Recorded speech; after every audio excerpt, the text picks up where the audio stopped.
Please welcome participants of the fifth bout in the super heavyweight. В синий угол ринга, in the blue corner, Leinier, Cuba, Domadores.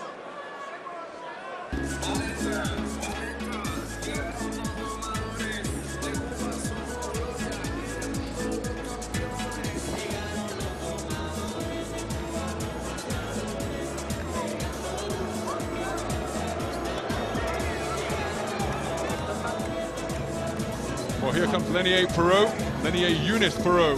Let's give him his full moniker. Super heavyweight division. 22 years of age. Stands around 6'3" tall. Very mobile boxer. Currently ranked number 4 in World Series boxing in the super heavyweight division. Preparing to contest his 4th outing of season 5. In the red corner, Maxim, BABANIN, the Russian boxing team.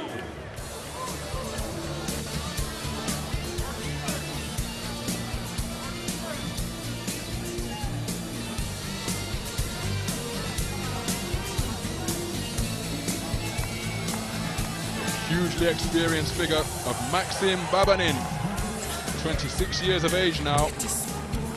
Been a figure in this 5-round team tournament since season 2.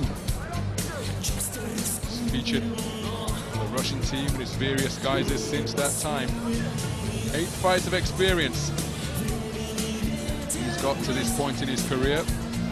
So fully familiar with the 5-round duration. Despite appearances, wonderfully fluid boxer. Packs quite a punch as well. Представляю участников боя в супертяжелом весе. Please welcome participants of the bout and the super heavyweight. В синем углу ринга, in the blue corner, 22 года, победитель панамериканских игр, чемпион мира среди юниоров, чемпион юношеских олимпийских игр, 22 years old, Pan American Games winner, Junior World Championship winner, champion of the Youth Olympic Games, Leinier. В красном углу ринга, in the red corner, 26 лет, чемпион Европы, чемпион России, 26 years old, European champion, Russian champion, Maxim BABANIN.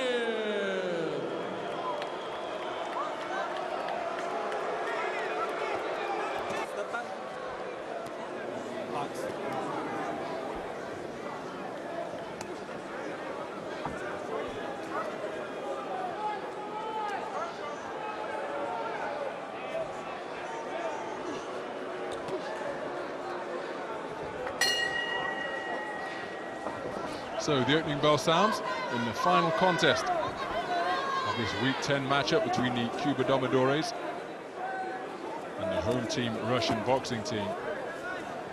The man wearing white, boxing as a southpaw, is Leinier Perot. He's 22 years of age, a prolifically talented boxer. Highly decorated as a junior. He had most of his success. He got through with a good right-left. Enjoyed global success in the junior ranks. He's facing the vastly experienced figure of Maxim BABANIN, 26 years of age. 4 national senior silver medals. I say senior, 1 was an under-22 and the other 3 were at the senior level. But a losing finalist on 4 occasions in the national championships. He playing continental gold as a junior in the 2007 European Junior Championships. Winning 4 bouts to claim that continental prize. And beat Tyson Fury in the final of that European Championships. Tyson Fury, of course, a name that'll be familiar to boxing fans if BABANIN gets through with a good left hand and another during that forward foray. Tyson Fury now a mandatory challenger for the heavyweight championship of the world. This man, BABANIN, got the better of him when they were both neophytes in the Olympic-style boxing business.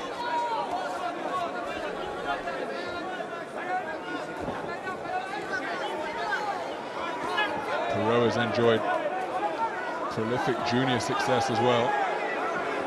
He was the inaugural Youth Olympic Games champion in Singapore 2010. In the 91 kilogram heavyweight division. Quite a coming out party for young boxers, that one. Ryan Burnett took gold at 48 kilograms. He's now making waves as a professional with Adam Booth, who guided the Haymaker, David Hay, to Olympic success. David Hay, of course, enjoyed his own Olympic-style success with his World Championship silver in Belfast 2001. Roberto Ramirez took Youth Olympic gold in 2010 at 54 kilograms, and Tony Yoka was a super heavyweight champion. So it was quite an Olympic Games. And later on that year, he took World Junior gold at the heavyweight division. Again, joined by compatriot Roberto Ramirez on the top stand of the medal podium, Filip Hrgovic, the number two super heavyweight in World Series boxing so far this season. So, good opening round of boxing. Contrast in styles evident after the first 3 minutes.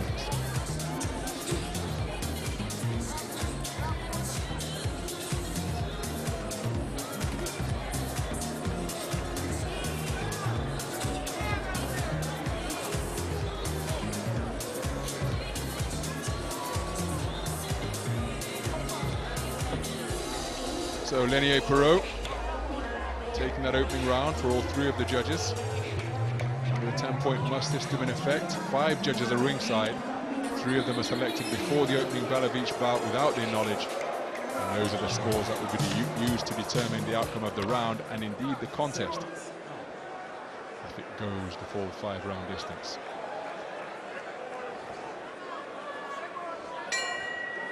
Round 2. So into the second round we go. Leinier Perreault made a bright start to the opening round of this super heavyweight contest.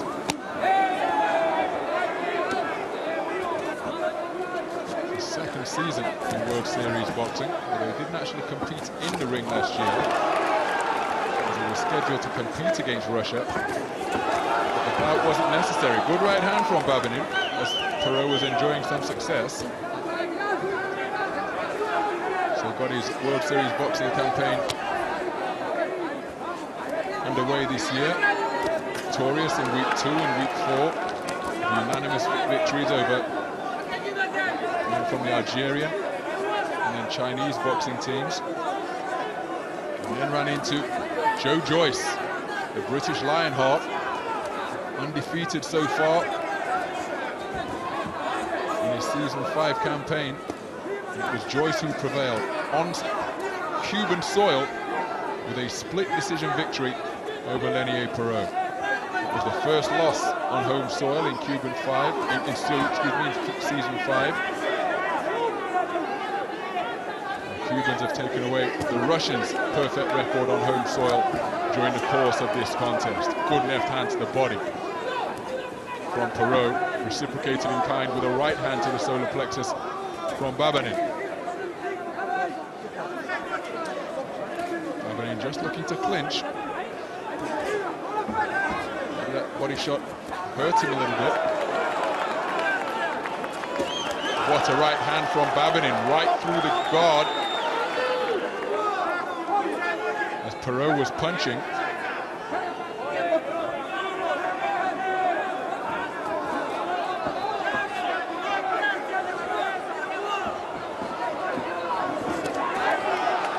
Boxers looking to trade big shots again. They're punching at the same time. And this could well be a case of who lands first when it comes to these forceful super heavyweights. Both men content to stand in the pocket. Perreault has enjoyed success when boxing on the move. He's electing to engage Babanin in a shootout. Babanin has been letting his hands go on occasion. Boxers punch at the same time. Invariably there's a hole in the defense. Which of these boxers can find it? Remember when Lennox Lewis fought Oliver McCall the first time for the heavyweight championship of the world? McCall's shot got there first. inflicted the first defeat in the professional career of Lennox Lewis, the Olympic super heavyweight champion from Seoul '88, knocked out in the second round of that bout in London.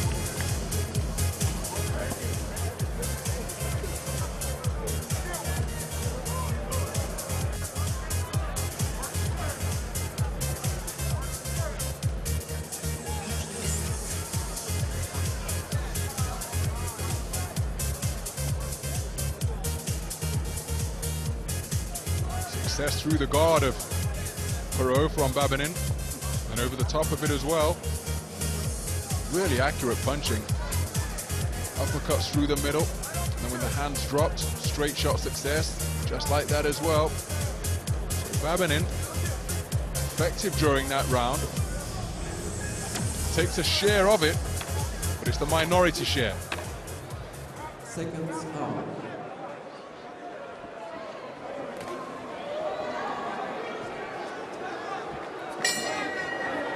Round 3.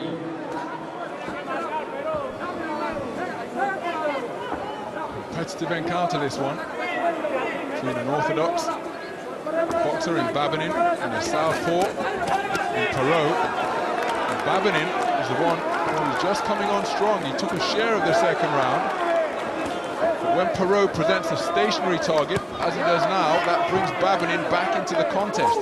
When he elects to use his long-limbed movement, it's a far different proposition, but by standing in the pocket and trading with a thick-set super heavyweight like this, one wonders whether that's the best approach for a long, lean super heavyweight such as Perot. And he just moved up to the super heavyweight division as well, Leinier Perot. All of the junior success we alluded to, that came down at 91 kilograms. 4 national championships, 3 senior and 1 schoolboy title.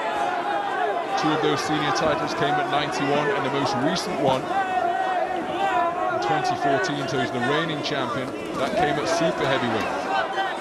You have to also bear in mind that his teammate and compatriot, Eris Landy Savon, was elected to drop down to 91 kilograms. Wonderfully skilled boxer, of course, Savon. He's demonstrating that right here in World Series boxing as BABANIN gets through with a cracking right hand. The number 2 ranked boxer, Savon, tied with Vasily Levitt for top spot in the 91 kilogram division, and just had the sense he was just outgunned a little bit by the super heavyweights. Remember, he was blasted out of there as Perot gets through the good left hand to the body, but he was blasted out in Baku, despite being one of the most superior technicians there, the super heavyweight. He came out on a wrong end of a points decision from his point of view in London 2012 against Anthony Joshua, as Perot is just 1 for strain below the belt line, but has dropped down to 91 kilograms and enjoyed considerable success with his silky boxing skills. But like Perot is here, it's a slender super heavyweight,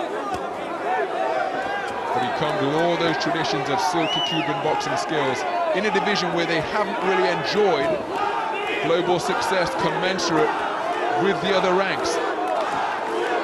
BABANIN on the front foot, forcing Perot backwards.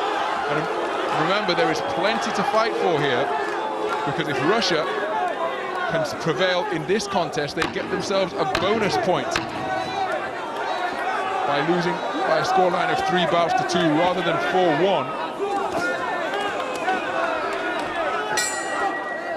And another good round of boxing. BABANIN continuing to come on strong in this contest, where both men are content to stand within punching range and let their hands go.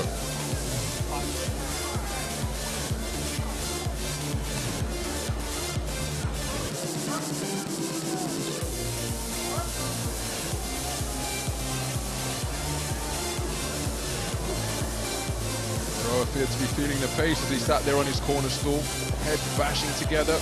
Final word in that exchange from BABANIN.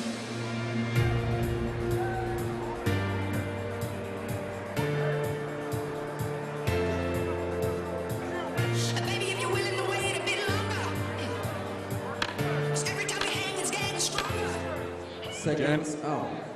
Judge A favoring Babanin, judges B and C favoring Perot. Round 4. So still an intriguingly poised contest, this one, in the super heavyweight division. Both boxers fighting for victory, of course. Perot looking to remain in contention. Only one automatic qualifying spot for Rio 2016 up for grabs in the super heavyweight division. At the moment it's Joe Joyce who has a grip on that Rio qualification spot. Perot will be looking to remain in contention with victory here, but Babanin competing very well indeed. Took a share of round 2 and round 3. And had success when both boxers stood in the radius of punching range. Sweeping left hook attempted by Babanin, it was long. And now hooks coming back in return from Perot, but because he's such a tall, long figure, firing hooks. It's a big arc on those shots, look at that. And again, missing wildly with those shots, and with it such a wide arc, that could present an opportunity for Babanin to shoot straight down the middle. He's going to back himself, Perot, to get there first. But surely he'd be more advised to work away with straight shots. He possesses superior length, he's got the edge in mobility. But maybe sensing that he doesn't have the gas tank to go 5 hard rounds. So perhaps looking to get Babanin out of there. Babanin's breathing through an open mouth as well. Hard-fought contest, this one. Now the boxer's looking to end it with one shot.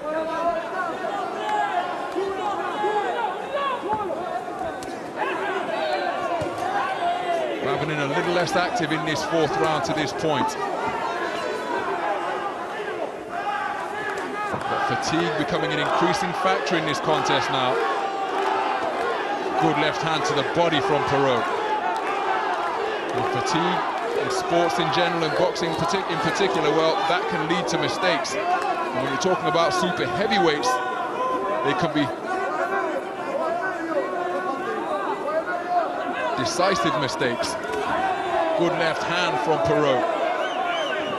If the shots become a little bit more ponderous, a little bit more pendulous, rather than getting back to the point of the chin, that can present an opportunity for the opponent to tee off on that unprotected chin, as Babanin did there. Perot electing to get on his bike. Two tired fighters here in Moscow. Left hand success from Perot. Both boxers walking wearily back to their respective corners at the conclusion of that 4th round.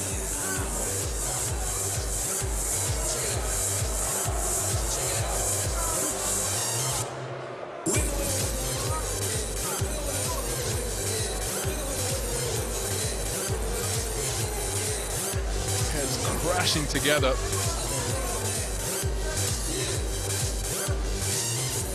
Boxers just testing the punch resistance of one another repeatedly. Shot for shot, staying in punching range. Just seeing who has the stoutest set of whiskers. Seconds out. So Babanin is tied on one card, trailing heavily for judges B and C. Round 5. Babanin is to secure himself a victory in what is his 3rd contest in season 5. He's going to have to do something dramatic in this 5th and final round.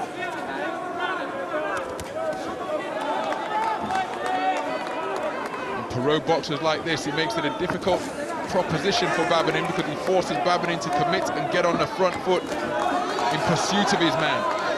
But all too often, Perot has accommodated Babanin in a shootout at center ring or close to the ropes by electing not to use his legs and stand in stationary fashion. Good left hand from Perot.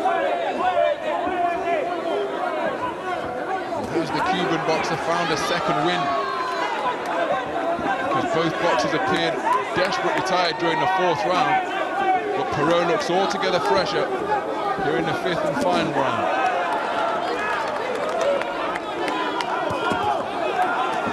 Good 2-shot salvo to the body from Babanin.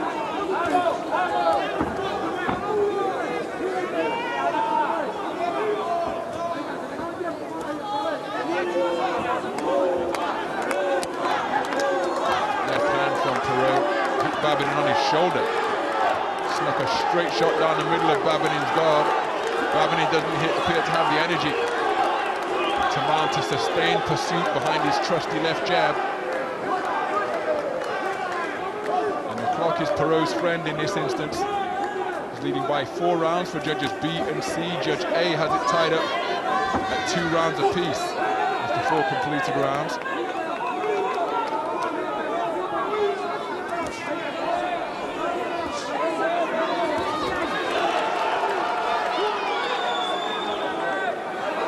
Falling short with his shots, perhaps just needs to make an adjustment with the feet. And again, when he's on the move, he appears to have far more success against Babanin than when he stands stock still.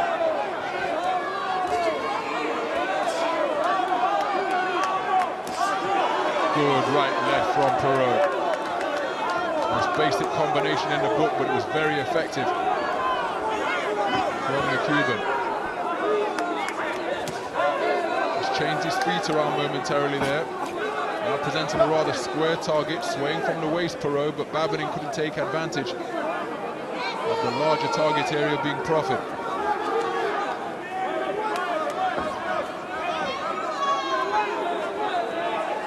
Perot on the move in the closing stages.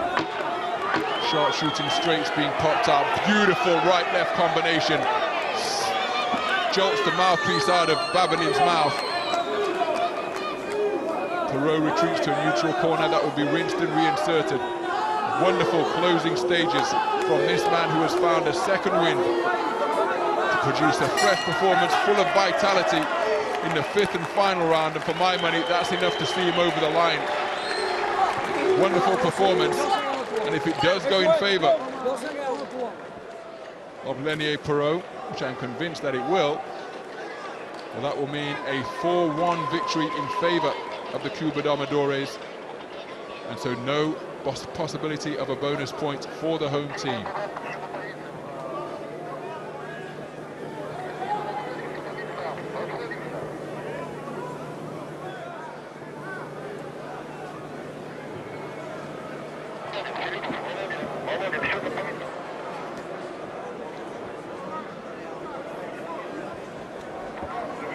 So Leinier Perot put the disappointment of that defeat to Joe Joyce behind him, produced a very effective performance here, appreciated by the Cubans in attendance. Babanin competed very well indeed, but the pace of the contest just appeared to take a greater toll on the home fighters. Let's get the official announcement. Judges score. Судья номер 1, referee number 1, 47-48, 47-48. Судья номер 2, referee number 2, 45-50, 45-50. Судья номер 3, referee number 3, 45-50, 45-50. Единогласным решением, the winner by unanimous decision, blue corner, Leinier Perot. So Leinier Perot gets back to winning ways in World Series boxing after slipping to defeat to Joe Joyce last time out. He secures a unanimous decision victory over Maxim Babanin, consolidates his position as the number 4 boxer in the super heavyweight ranks. In World Series boxing, Maxim Babanin suffers his first defeat of the season, and the Cuba Domadores secure a 4-1 victory over the home team Russia to consolidate their position at the top of Group A. Wonderful performance from the Cuban team. There's confirmation. Russia concede not only their first bouts on home soil, but their first contest as well. Cuba Domadores dominant victors over their familiar rivals, the Russian boxing team. Smiles all around for the Cuban contingent in attendance here. The wings of the Soviet Sports Palace in Moscow. They remain unbeaten. 10 bouts, 10 wins for the Cuba Domadores, and they sit imperiously at the top of Group A. Playoff positions already assured. All that remains now is what position they will occupy in a crossover playoff spot in a few weeks' time. So here from Moscow, it is a 4-1 victory for the Cuba Domadores over the host team, Russia. Cuba reinforced their credentials as the best team in World Series boxing through week 10.